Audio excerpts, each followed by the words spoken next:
It's Michelle from Muffin Beauty Science here, chemistry nerd and owner of Pink Hair. I've always wanted unicorn hair ever since the hair chalk craze of 2013, and so when Olaplex came onto the market and I could finally get this sort of hair, I was so excited. But the problem is I'm also really lazy, so I knew that if having this sort of pastel hair would mean that I would have to keep going to the hairdresser and doing hair masks and all of that sort of stuff, I knew it just wasn't going to happen. So before I went off and bleached my hair, I did a lot of research to check if I could actually keep it up, because bleaching hair is not cheap and I didn't want to just throw my money away. I've had this bleached hair since July 2018, so I've had it for about a year and a half. And so this is what works for me. This is the Lazy Girl's colored hair care routine. If you like this sort of video, please click the like button, subscribe to my channel, and click the notification bell so you don't miss any videos. Also, leave me a comment telling me what else you want me to talk about next. So before you go and get your hair bleached, I think it's really important to make sure you're getting it bleached the right way. Firstly, you want to minimize damage because damaged hair is going to require so much more upkeep. So make sure your hairdresser is using some sort of bonding agent like Olaplex to keep your hair in as good a condition as possible. Hair is dead, and so once it's damaged, it's really hard to do any sort of repair to it. You can modify it to make it less damaged, or feel less damaged, or act like it's less damaged, but you can't really reverse the damage properly. The other thing is the pattern of bleaching you're getting done. So if you want a full head of bleached hair, the hairdresser will bleach it right up to the roots or even on the scalp. The problem with this for a lazy person is that when it grows out, it will be like a line. And so once it gets to about there, you have to go back to the hairdresser and redo the roots or redo it yourself. I knew that that was just not going to happen with me. And so I got my hairdresser to bleach it in what's called a balayage or a blended root. That means that the amount of each hair that gets bleached is not quite the same. So it's lots of different lengths. That means that when it grows out, it'll grow out as this sort of blended gradient rather than a harsh line. The downside to this is that if you want to get your hair re-bleached, if you want to redo the growth, it's really difficult for the hairdresser to do that without re-bleaching bits that are already bleached, and that will probably cause your hair to snap off. So my hairdresser pretty much said, see you in 2 years. So because that's what I wanted, that was great, but keep in mind that if you are lazy, you might not get exactly the look you want. Another thing that I think is really important for a lazy upkeep style is the choice of color. Hair likes to go brassy, and Asian hair especially likes to go brassy really quickly. This is when it starts to look orange. And this means that warm colors are going to be a lot easier to keep than cool colors. I started with a really cool purple, which I loved, but it required me to shampoo my hair with purple shampoo twice a week. It would actually start to go brassy around day 4, so even if I wasn't planning to wash my hair, I had to just spray it with tons and tons of purple spray. Now that I have a warmer color, it actually works really well. What you do is you mix the dye so that it's a little bit cooler than what you actually want, and the brassiness will actually add the warmth for you, and so it sort of blends in the brassiness. It makes it look like it's intentional. Another important thing to do is to pick a color that looks good as it fades out. In general, pinks and purples look nice. Greens and blues tend to look less nice, but it really depends on the specific dye you're using. So what I recommend is looking up reviews and photos of what the color looks like as it fades so that you can make sure that it's a color you're happy with, so that if you do get lazy, you're not stuck with a nasty color you're not into. If you're really committed to a particular color, it might be a good idea to pick a dye that stains your hair. So again, you can look this up in reviews. The problem is, if you then want to change your hair color, you might have to do something that will damage your hair at least a little bit. You might have to bleach it, or do what I did, which was use Katie's direct dye fading method, which was gentler than bleach, but it still did cause a bit of damage. You can see me doing that method in a video tutorial. I'll link that in the description. Another important thing to think about is how bright your hair color is. Generally, the brighter it is, the more fuss it is. So if you have bright hair, it tends to bleed dye everywhere. It bleeds it into towels, it bleeds it onto light colored sofas and chairs that you lean on when your hair is wet. It might also stain white clothes. If you ever want to go into a float tank, then you'll have to wait until your hair stops bleeding. Otherwise, you might have to pay a massive cleanup fee. And your shower can get quite stained as well. Pastel colors are usually a bit safer because there's just less dye there to bleed out. They can also help you save a bit on hair dye because if you're using temporary color, you can just dilute it with white hair conditioner, which is pretty cheap. I also re-dye my hair every time I wash my hair using a dye conditioner, and I think this is probably the number one thing that saved me time in this whole hair routine journey. The product I use for this is this hair dye which dyes your hair in 3 minutes. It's a Korean brand called Espresso Plus. Now my friend was doing bright pink hair and he complained that this would stain his shower so bad, but since I'm doing more pastel, I just dilute this into hair conditioner and I don't have this problem as much. Before I was using a dye conditioner, I was just re-dyeing my hair once every 2 or 3 weeks. It would take about 45 minutes to apply the dye. During this time, I listened to a podcast, so it wasn't like I was completely wasting my time. And then I would sit around for maybe 4 hours and then rinse it out afterwards. One of the brands I really liked for this is Bright Organics. The nice thing about these temporary hair dyes is that they don't tend to damage your hair, so you can leave it on for as long as you like. They're just conditioners. If you leave it for longer, it does tend to stain your hair though, if that's a problem for you. So now I use a dye conditioner. I dilute this into hair conditioner in a Lush tub, and then I apply it onto my hair like it's hair conditioner. By the time I've worked the conditioner through my hair and untangled all my hair with my fingers, it's about 3 minutes, and so once I rinse it off, I get the color I want. The downside, of course, is that you're using a lot more dye because a lot less of it gets into your hair, a lot more of it goes down the drain, but I am happy to sacrifice that small amount of money for the massive convenience it is. I also use a purple shampoo about once a fortnight. Even though my hair is this warm color, it does sometimes get a little bit too warm and orange, and so this tones it down a bit. My favorite purple shampoo so far is this one, the Fudge Professional Clean Blonde Violet Toning Shampoo. I really like it because a lot of purple shampoos tend to be really drying, and so it leaves your hair feeling like straw and it's really difficult to untangle. This one does not, which is great. It's still really, really pigmented though, so you do still get a lot of cooling with very little effort. If you read my blog, you'll know that I am a massive fan of Amodimethicone. This has been such a game changer ingredient for my hair. It is probably the number one thing that my hair can't live without now. Before I bleached my hair, it wasn't that impressive, but now that I have, it is so different from all the other silicones. There are 2 things that make Amodimethicone really, really cool. Firstly, it has a positive charge. What this means is that it will bind to more damaged regions of your hair, which tend to have a more negative charge. Secondly, it means that it doesn't form a really thick film that weighs down your hair. Once you have enough Amodimethicone on your hair, the positive charge is quite positive, and so any more Amodimethicone will be repelled because like charges repel. I didn't really have a problem with dimethicone before I bleached my hair, but after I bleached my hair, I found that it tended to weigh my hair down quite a lot. Secondly, Amodimethicone forms a film that lasts through several washes. If you're trying to treat your hair with a treatment like Olaplex, then maybe this isn't so good, but I found that it really does protect your hair in between you doing things to it.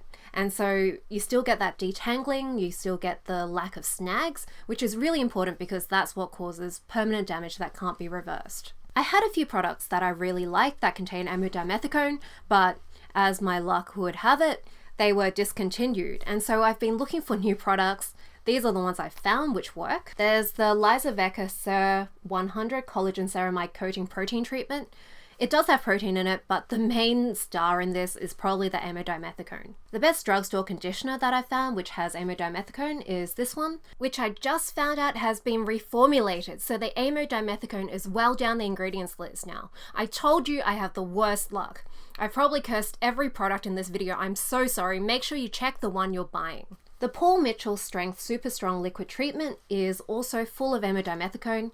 This one you use after you finish washing your hair. You step out of the shower, dry your hair off a bit, and then just spray this all over the bits you want to treat. Comb it through and then dry it, and this binds really nicely into your hair. The Daily Naturals Treatment Detangler is also really good. The thing I like about this is that it works really well on dry hair. So on day 2 or 3, if you realize you didn't get quite enough detangling into your hair, you can just spray it on, don't touch it for a bit, let it dry off, and then it goes really, really silky. And again, lots of Amodimethicone.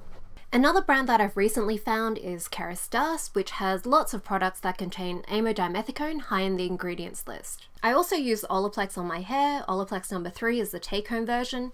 I treat my hair about once a month with it.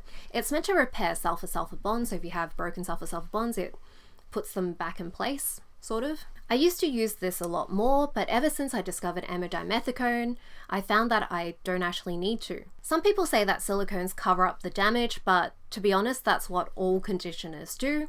They cover up the damage. Nothing truly repairs damage. The important thing about conditioners is that they do cover up the damage, but they also prevent further damage. They lubricate your hair so that when it slides past, it doesn't chip away at the cuticle. I found that without using silicones, I get so much more breakage and split ends that it's not worth avoiding them for me. When I do an Olaplex treatment, I try to avoid using Amodimethicone for a couple of washes beforehand so that it gets rid of most of the film and the Olaplex can penetrate through.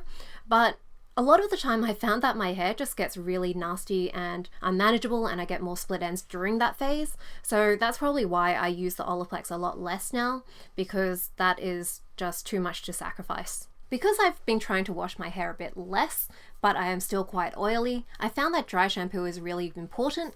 My favorite dry shampoo is probably the Batiste dry shampoo, just because it is strong enough to soak up my oil without leaving my hair feeling really gross and dirty. One thing I found though is that it tends to make my scalp feel quite dry and irritated, so I try to keep it as far away from my head as possible. They have also recently reformulated, so hopefully it's a bit less of a problem. The other thing that I found works really well is just cornstarch in a shaker. So this is just a standard salt shaker, I think, pepper shaker, full of cornstarch.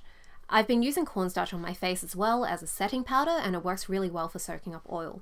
So with this, I usually use this on especially my fringe, which tends to get oily faster than the rest of my hair, or at least it looks oily. And so I tend to just pop a bit on my hand and then just slap it on, rub it in a bit, and then comb it out.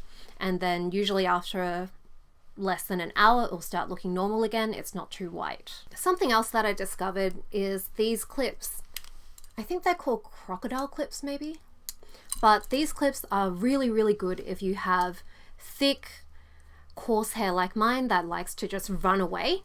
They are really good for holding a huge amount of hair. So you can see I can fit like that much worth of hair, which is pretty decent compared to the skinnier clips that you often find. So really, really strong, really good at holding on lots of hair. Let's see how much I can do. I can generally do about half my hair in one of these, which is pretty impressive. It's even more impressive when my hair is wet and heavy. Yeah, I use these back when I was re-dyeing my hair. I use these in the shower. I use these when I'm doing an Olaplex treatment as well. I found that different brands are different qualities. So this one, for example, is from Cricut. It has lasted for a really long time with lots of abuse, like dropping them in the shower all the time, holding up my heavy, heavy hair. Some other brands tend to crack a bit. So this one is one that's starting to crack, although it's still doing really well. I think it's also good if you check if the squeezy bits are ridged or if they have some sort of texture, because when it's wet or covered in conditioner, it gets really slippery. So this one, for example, is smooth, which tends to get slippery.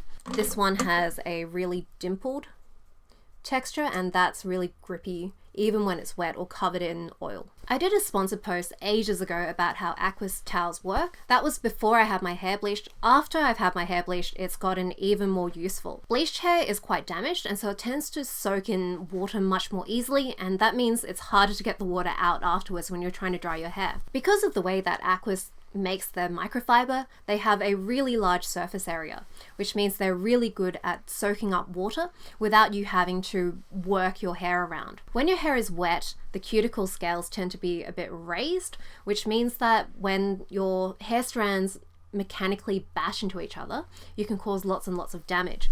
So having a towel like this means that you can just squeeze your hair without having to do that rubbing motion, and so you can reduce further damage. It's also really, really light, which means that it's much better for if you want to wrap your hair up and leave it wrapped up, which is what I do before I dry my hair with a hairdryer. My favorite hairdryer that I've tried so far is this one, the Panasonic EH-NA98 hairdryer with the Nano-E technology. I've done a video review of this before, talking about what I thought about it and the science behind the product. That was sponsored. This video is not sponsored, I'm just talking about it because I genuinely really like it. Before I used this, I was using the Dyson Supersonic. The main difference I found between the two is that the Dyson Supersonic tends to dry out my hair, especially the bleached and damaged ends, whereas this one does not. And so with this, I get a sort of crunchy, straw-like feel. With this one, it is a lot less. In terms of weight, they feel like they're around the same weight. The Dyson is actually 100 grams heavier, but I feel like it feels the same, probably because the weight is very centered around where your hand is, and so when you do this, there's not a lot of stabilizing you have to do, whereas with normal hair dryers with a longer nozzle, you do have to do a bit more work in terms of stabilizing. In terms of loudness, to me, they sound like they're around the same. The Dyson does have simpler heat settings. It's just got 1, 2, 3. The Panasonic has more complex settings, but I found that they actually fit my hair drying routine better. The 3 that I use are the hot, the cycling, and the scalp. So the hot mode is just standard hot. The cycling is when it alternates between hot and cool, which I found quite useful when my hair is mostly dry but still a bit wet. If I use cold, it would just take forever. So the cycling gives me the benefits of having a cold setting to set the style while still every once in a while blasting it with heat to keep the water evaporating. The scalp mode is amazing. The scalp mode is just hot enough to drive off water, but it doesn't quite hurt your scalp, which is great because that is probably the main problem I have with most hair dryers. The medium is a little bit too hot for my scalp, and so once I switch it to scalp, I can just blast it at my roots and it's fine. So this hairdryer, my hair feels less dry, it looks shinier.